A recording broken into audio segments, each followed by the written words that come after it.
We're just going to do like a brief kind of like 15-minute overview talking about stretching.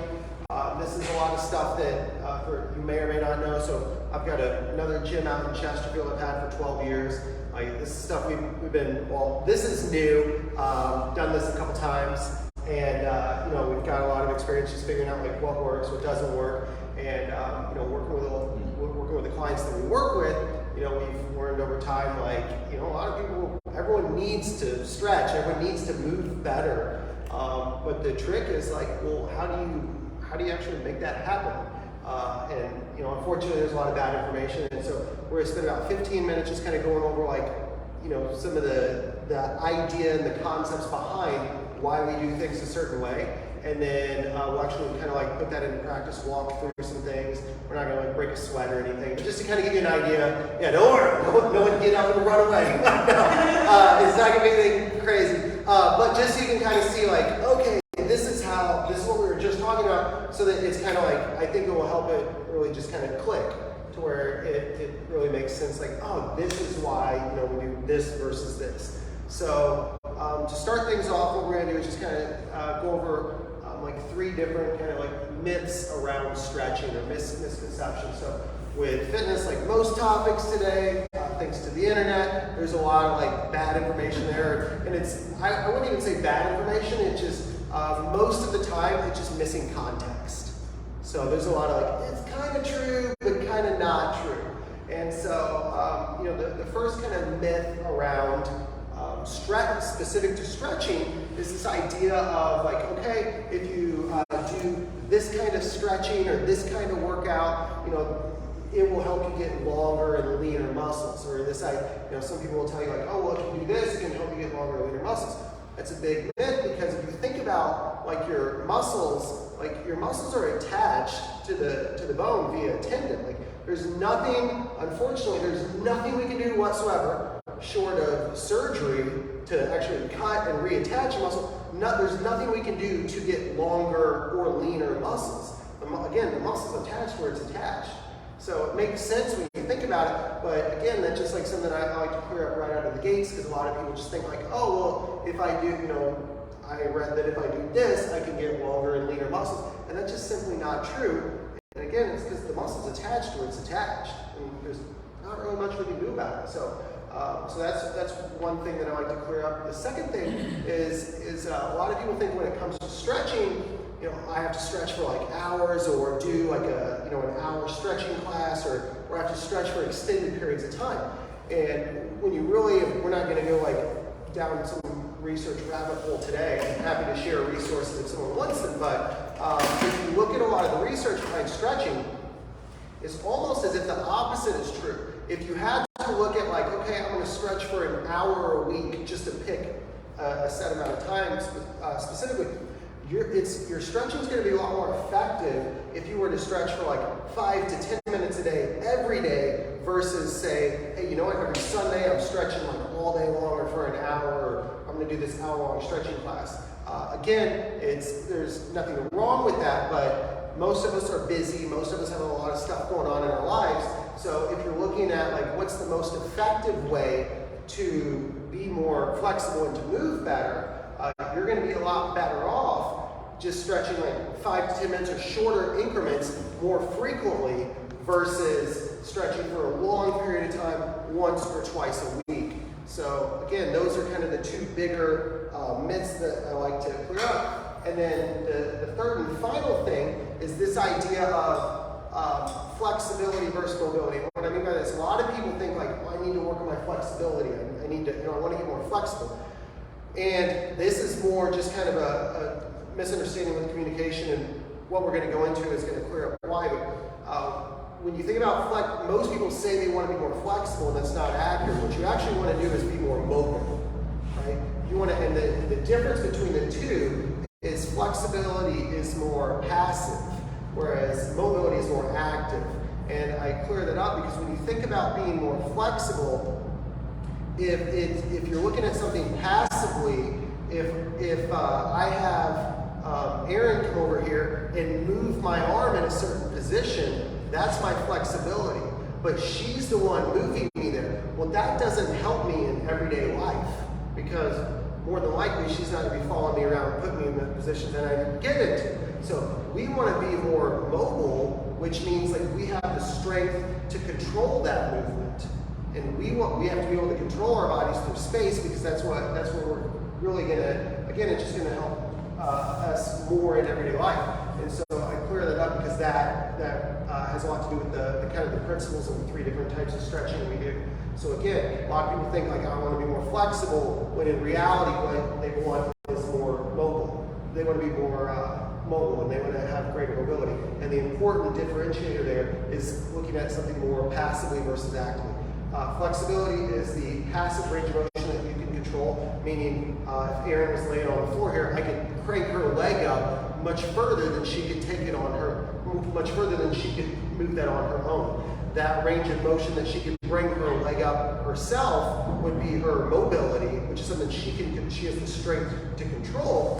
Whereas me then taking her foot another 6 inches further, that's her flexibility, which again, it doesn't really help, it doesn't really transfer over to moving better in everyday life. And so those are just kind of 3 quick things that I like to clear up. Now moving into the 3 different types of stretching we use, so that we kind of have an understanding. Again, this piggybacks on what I just said. There's 3 different types of stretching we use. There's passive stretching, there's active stretching, and then there's what we call isometric stretching. All right, so passive, active, and isometric. All right, the biggest, or the first one, passive stretching, that would be what I was talking about, controlling your flexibility. Now, I'm not saying that that's like, there's not a time and a place for that. There is, but it's not as much as what we think. So your passive stretching would be, for instance, me using my foot on this box and then leaning into a hamstring stretch. These muscles are not actively working. So I'm kind of putting myself in this position. Or if I was to lay on my back and use a rope to like pull this leg up, that would be more passive because other parts of my body are doing the work. So that's what we look at as like our passive stretching. Now, where the passive stretching is helpful is if you're dealing with something that's like a tense muscle. You're really sore after a workout where you just like got a knot in your shoulder or something, and what happens is your muscle fibers are basically like a bunch of rubber bands, and because they're always stretching, contracting, releasing. And so if you think of your muscle fibers as just a bunch of rubber bands, what happens is at times, due to, it could be we just slept funny, maybe we did something different working out, we were just helping your kid move the college dorm, so you're constantly moving boxes and everything. What happens is sometimes those muscle fibers get all knotted up. So when that happens, and it's like, we see that every day. People come in and they're like, oh man, I'm just feeling really stiff. Or I've got this spot in my shoulder that just is really, I just feel like really tense. Those types of situations, that's where the passive stretching can be very helpful. Because the whole idea is these muscle fibers or these rubber bands get all knotted up. So we're lengthening our muscle and then holding it in that position to hopefully get those muscle fibers to just like calm down and relax. So that's where the passive stretching comes into play.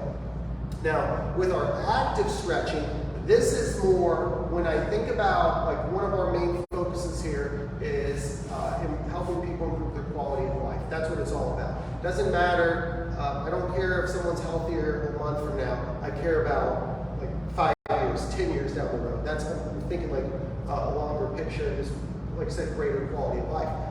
The active stretching is what's going to be super helpful for controlling that, because again, that's kind of more working on that mobility, which is our body being able to control our body through space. So a good example of that would be doing warm-up. So for instance, we've all heard the idea like use it or lose it. It's like, okay, well, if you're not taking your body through different ranges of motion, eventually you'll lose your ability to do so. So a good example would just be like looking at the shoulder joint. So the shoulders and the hips both are ball and socket joints. So if you're not taking these joints through a full range of motion, eventually your body says, they're not using it. There's no point for them to get in that position. And because if we're not working through a full range of motion, we then tend to be weaker in that area. So it's our body, it's kind of a defense mechanism. Our body's protecting us Because if we don't have the strength to be in certain positions, it will say, we need to tighten these joints up, tighten these muscles up, because they're not strong enough to be there. And if we let them move their shoulder in that odd position, there's a good chance they're going to get hurt. So a lot of this, like our bodies tightening up as we get older, it's more of a defense mechanism. It's our body protecting us because we don't have the strength to be in that position and to extend to protect ourselves. So a good example of more active stretching is something we call, this is a mouthful, controlled articular rotations. All right, and it's so control. When we're thinking about controlling the articular rotations, like taking your joints, rotating through the full range of motion, or working at your end ranges of motion. So, like one of the things we'll walk through, so that you can.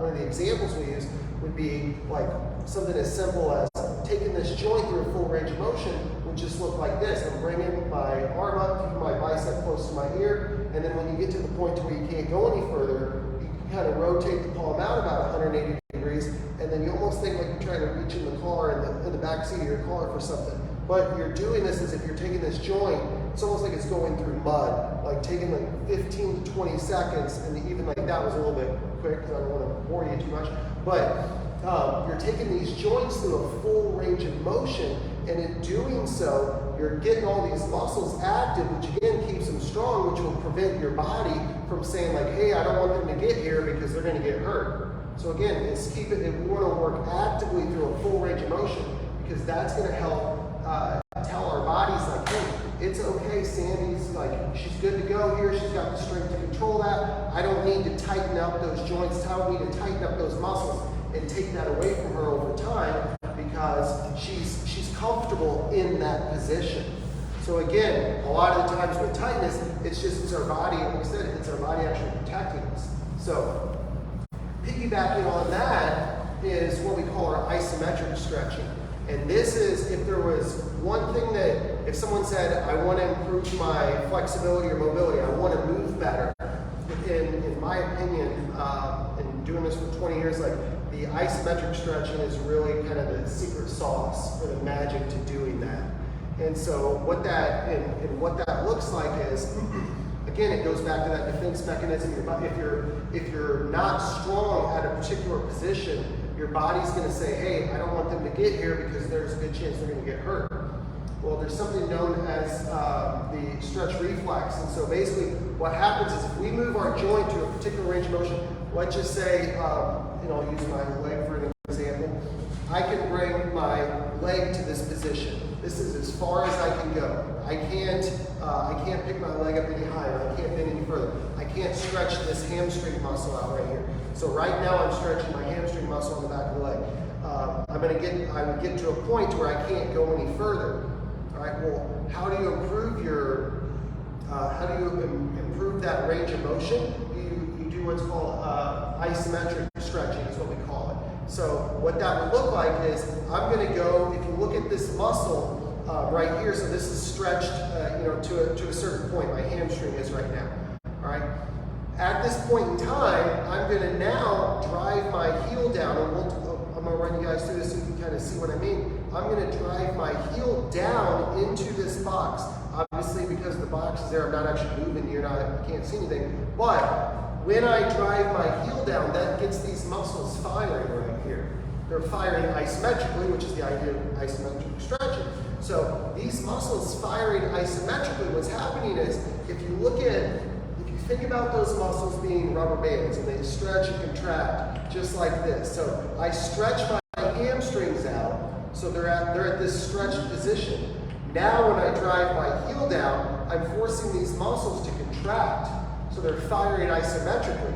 So what happens is, I've stretched the muscle, and then I'm contracting it from a stretched position. So what that does is, that's getting that muscle stronger from that stretched position. So it's interesting because most of the time we never work through a full range of motion to begin with. Like how often on a daily basis, if my hamstring doesn't stretch until here, well, just walking around, I'm not really stretching my hamstrings. When I'm sitting down, these muscles are even shortened. So we never really stretch our hip, like on a day-to-day basis. we tend to not really stretch, like we're not in a stretched position. So when we do this isometric stretching, not only are we lengthening those muscles, which is important, and that's what a lot of people do when they stretch. They'll be like, okay, well, I'm stretching my hamstrings, but like I stretch them all the time, but I never get more flexible, I never get more mobile. And the reason is because our body still does not believe that we have the strength to be in that position. So again, it goes back to that defense mechanism. So how we do that is by driving my heel down. I'm now contracting these muscles from a stretched position. So what happens is when you go to this position and you contract those muscles isometrically, they're not only getting stronger at that point, but they're also getting stronger plus or minus about 10 degrees. And that's just how strength training works. So it's when we think of like lifting dumbbells and kettlebells, it's the same idea, only slightly different. Instead of we're trying to get stronger, but with this we're getting stronger at the very end range of our motion. And again, what happens is not only do you get stronger at that point where the muscles are stretched, but you get stronger at plus or minus 10 degrees. And so what that does is that tells the body, hey, once I do this over time, my body says, hey, he actually is strong at this position. It's okay for him to be there. I don't need to like tighten up as much. And then as you do that more and more, you'll notice not only do I get stronger here at my end range of motion, but I'm getting stronger 10 degrees further. Because again, that where the muscles are stronger, it's gonna affect not only where I'm at, but then plus or minus 10 degrees. So I'm not only getting stronger here, I'm then able, my body says, okay, he's good here, he's not gonna get hurt, it's okay to let him go a little bit further. And then when I do that and continue to add in the isometric stretching, then I'm gonna get a little stronger here, and then I go down a little stronger here, and it just continues so that over time I can move more effectively and much better. But again, it all stems back to convincing our body that like, hey, this, I do have the strength to be in this position. I'm not going to get hurt. So again, those are kind of the 3 different types of stretches. The passive, which is more if you were to like wake up and you just kind of like knot in the shoulder, something like that. That's where the passive stretching, just trying to get everything to relax and calm down. That's where that comes into play. Or also like with our warm-up, sometimes we use we'll use the foam rollers. Same kind of idea. We're trying to get those muscles that are all knotted up, or maybe they're just sore from your previous workout. We're just trying to get everything to relax and calm down.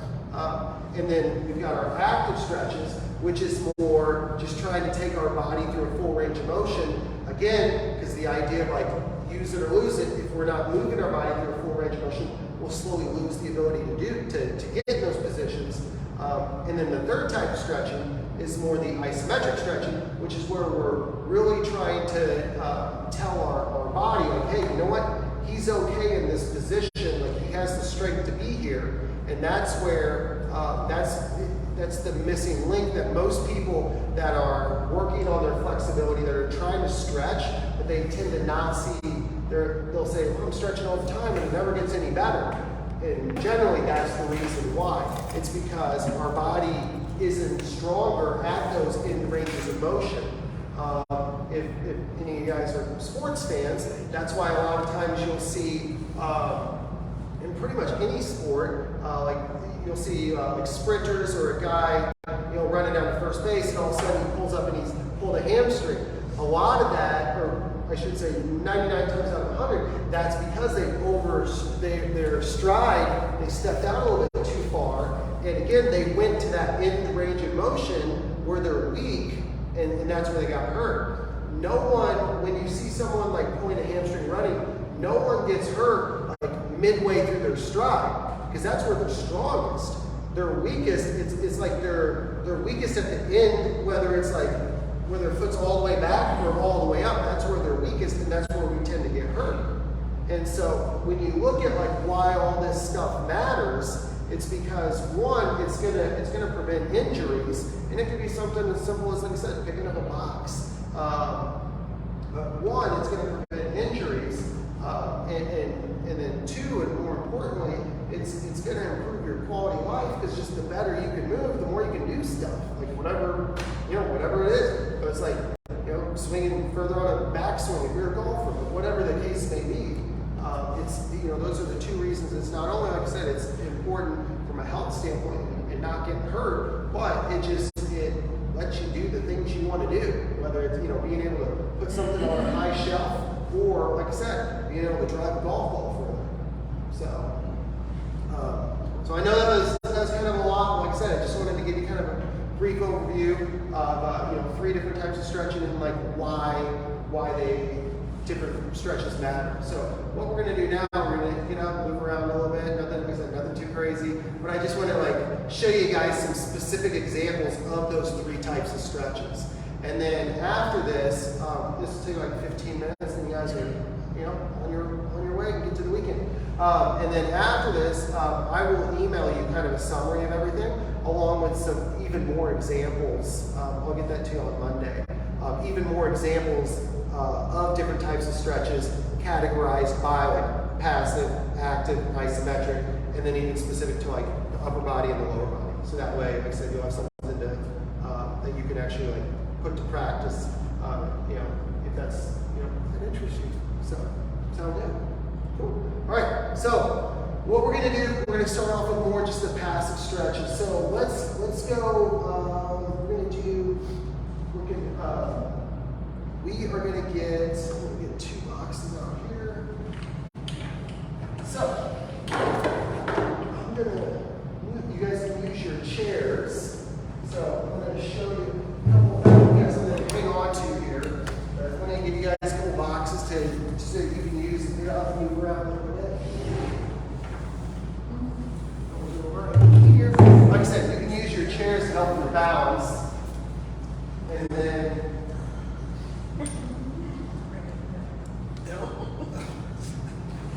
just stretching.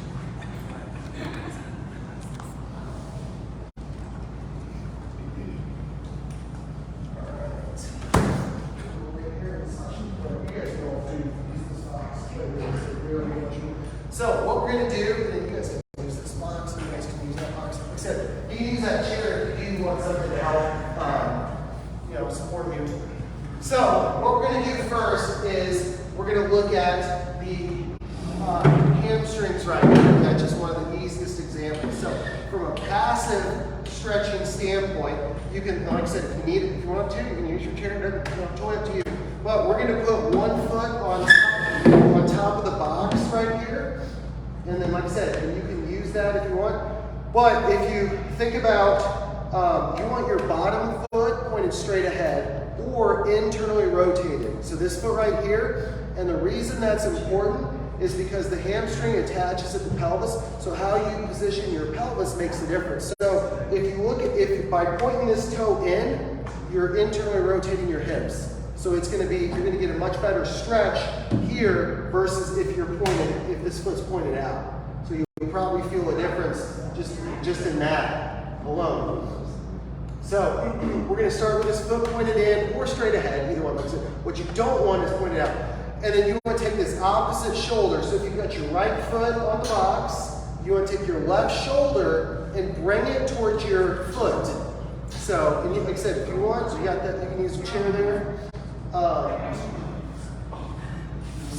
You're reaching across the body.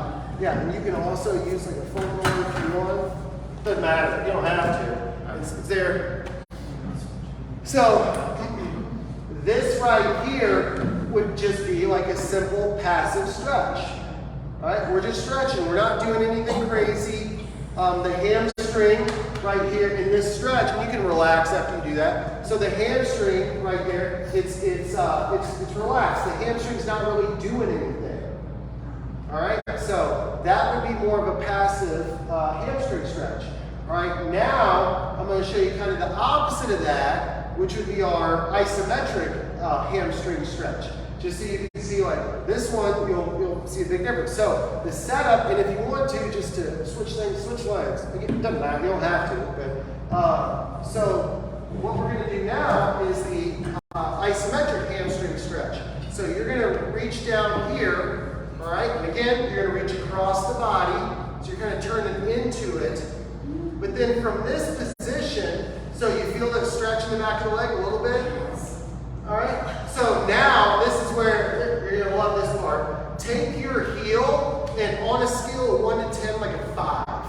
nothing crazy. But on a scale of 1 to 10, like if I drive your heel down into that box.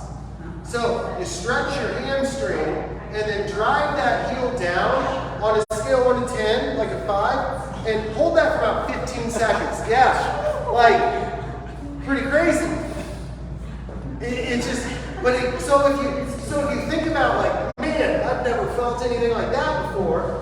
It's because we're getting those muscles fired, or we're getting those muscles firing at the end range of motion.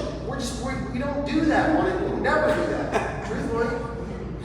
So again, but if you think about like creating a more permanent change, this is where most people go wrong and why they're like, oh, I stretch my hamstring all the time, but it's never any better. It's because again, it's our body protecting us. How we overcome that so that we can create more permanent change in our range of motion is by adding in something like this.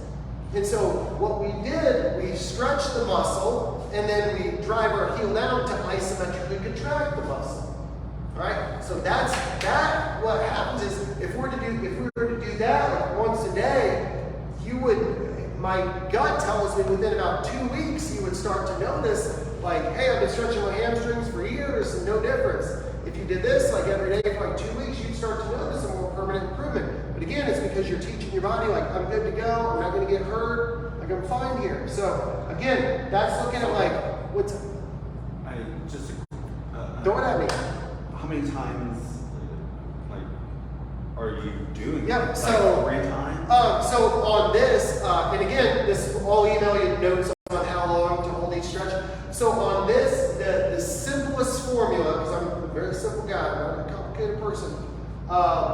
My suggestion would be a 30-second stretch, a 30-second press or contraction, and then a 30-second stretch.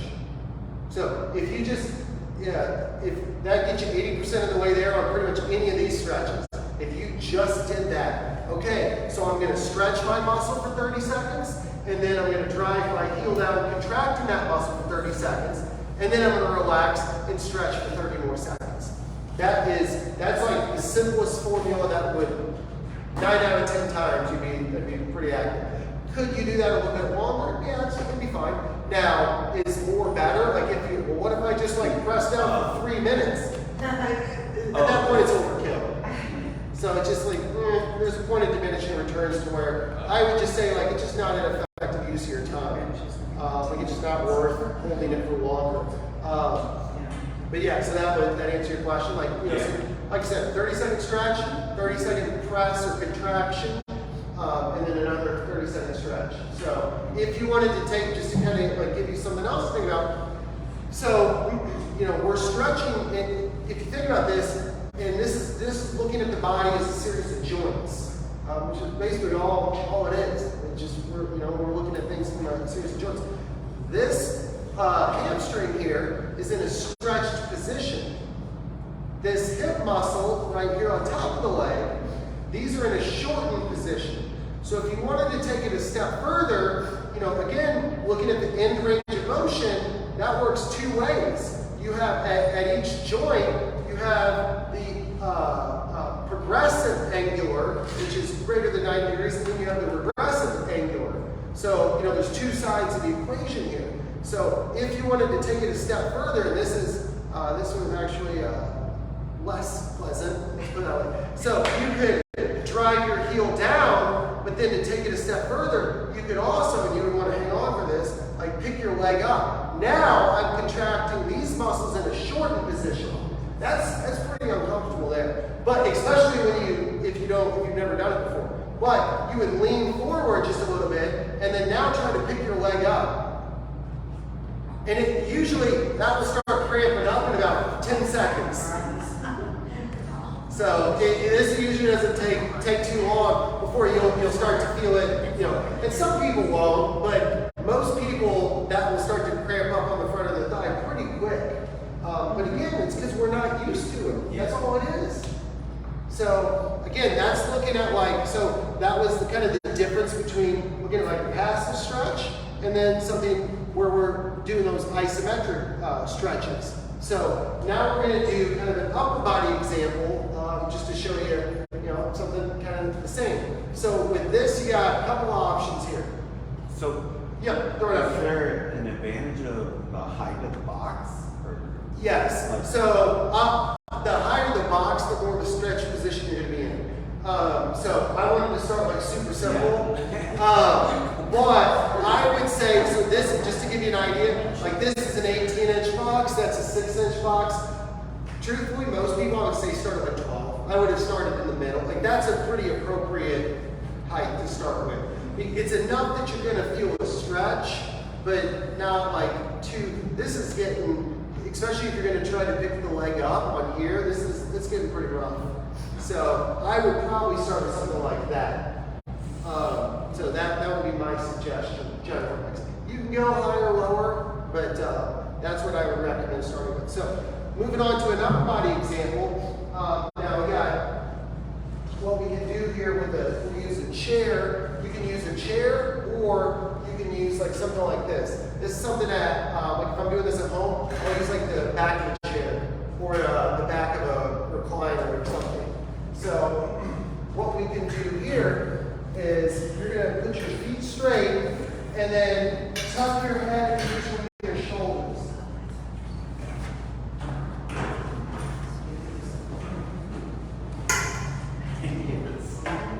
just like shoulder width? Yep, so about shoulder width apart. Now on this, you might, if it feels uncomfortable on your shoulder, there's a good chance you got your hands too close together. So all we're going to do, like this is, so I would work on to this, and then, yeah, this is similar idea. Yep, so, yep, and so what you're doing is, you're just tucking your head in between your shoulders, like you could use a foam roller as well. And you're just tucking your head in between your shoulders like this, and then think about pushing your hands away from you. What that's doing is that's going to lengthen these muscles right here in your upper back, your lat muscles. The more I push my hands away from you.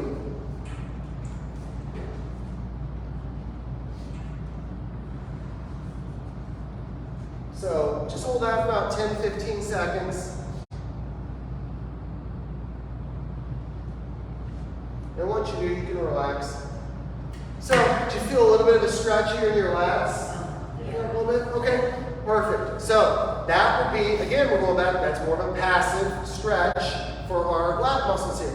Now, this is super important because if you think about kind of the same idea as the hamstrings, we never stretch them, like just on how we move it on a daily basis, those muscles tend to not get stretched. Well, the lats are the same thing.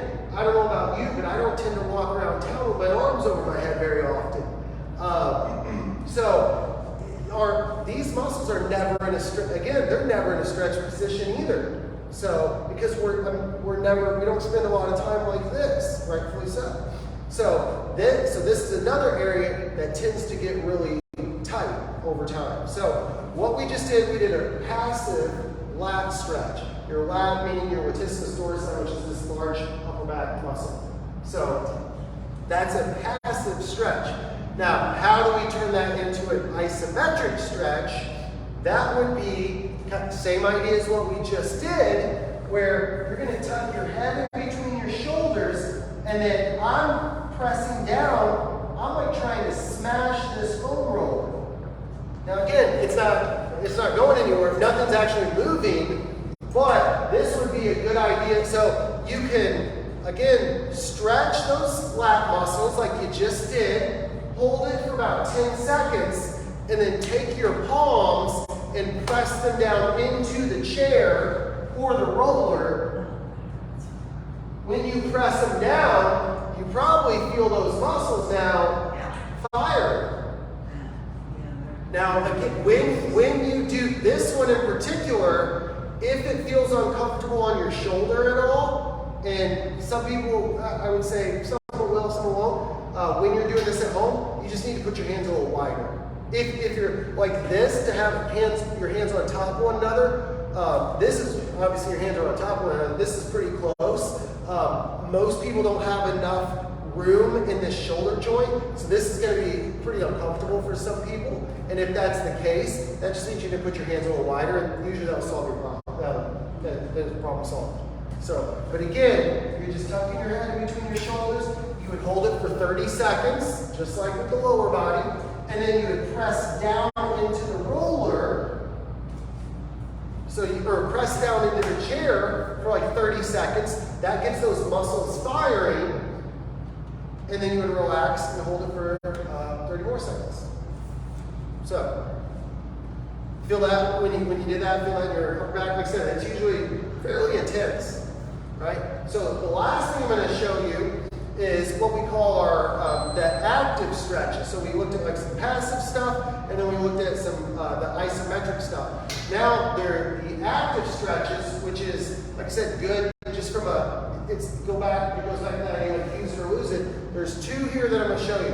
One for your hips, one for your shoulders. And the reason is because those are the two big like ball and socket joints in your body. And if you think about how we move in everyday life, those are the two areas that need it the most, because virtually all human movement involves the shoulder joint and the hips. Whether we're standing, sitting, getting up, like those are the two areas. If those two areas, if you're stretching, if you're short on time and you just stretch the hips and shoulders, you're probably going to be okay. Like, because those, as far as like bang for your buck, that's as good as it gets. So what we're going to do is use those, what I call like the controlled articular rotations of the shoulder. So you're going to put your right foot forward, and then you're going to take your right arm, and so your thumbs up right here. So you're just going to take this arm straight up. Think about bringing your bicep close to your ear. Somewhere right in here, you're going to get like stuck. You can't go back any further. At that point in time, you're going to rotate your palm away from you, and then slowly, think as if you're reaching in the back seat of your car, and so you're going really slow. Ideally, one circle is going to take like 15 to 20 seconds. And then when you get down here, you turn your palm back in, and then we're going to do one more, just so you can kind of get, like I said, get an idea here. So you go up, rotate out, and like I said, reach slow behind you, just like that. So ideally for something like this, this I would say, how long should you do it? So each repetition should take about 15 to 20 seconds, and I would say do like 3 to 5 on each side. So you're spending about a minute, and about a minute on each side. Again, if you just do that, just say, all right, I'm going to do this for a minute on one side, switch, minute on the other, like, you're going to be good to go. So I'll get you there. Now, what you may be surprised by is if you, and it could be due to a previous injury, could be due to like lifestyle factors, like if you always sleep on one side, or if like your desk that you work at is set up to where you're always twisting to one side, or there's like a repetitive movement that you're always doing. Don't be shocked if one side's harder than the other. Totally normal. And that's just due to like years and years of repetitive movements that we tend to favor one side. Like I said, if you play golf, tennis, pickleball, anything like that, those repetitive movements do impact how our body's going to move. So again, you might find that one side's more challenging than the other. So we did that for the shoulder, and then now we're going to do something for the hip. So I would either use the wall or something like this to hang on to, because you want something a little bit higher than that chair. So what we're going to do here for the hip is, again, same idea. This is a ball and socket joint here. So I'm going to bring my knee up as high as I can, and then from here, I'm gonna not open up. I just want the movement to come from my hips. So I want to bring this knee up. Now bring the knee out as far as I can. All right. There's going to be a point where I can't go any further. At that point in time, I'm rotating my knee to make. I'm basically, think about this. You're drawing a giant circle with your knee. So draw a giant circle with your knee. I'm coming up as high as I can, and then I come out, and when I can't go any further, I rotate around and back to the beginning. This is another one that, like I said, you might feel like, man, I feel like I'm in my hip. But same idea, one circle, and this will take, it takes a little bit of practice and repetition, but one circle should take about 15 to 20 seconds. If you are looking at a stopwatch, 15 to 20 seconds is a long time. So work up to it, totally fine. Again, you bring that knee up, take it out, and then you rotate at the hip. Yeah.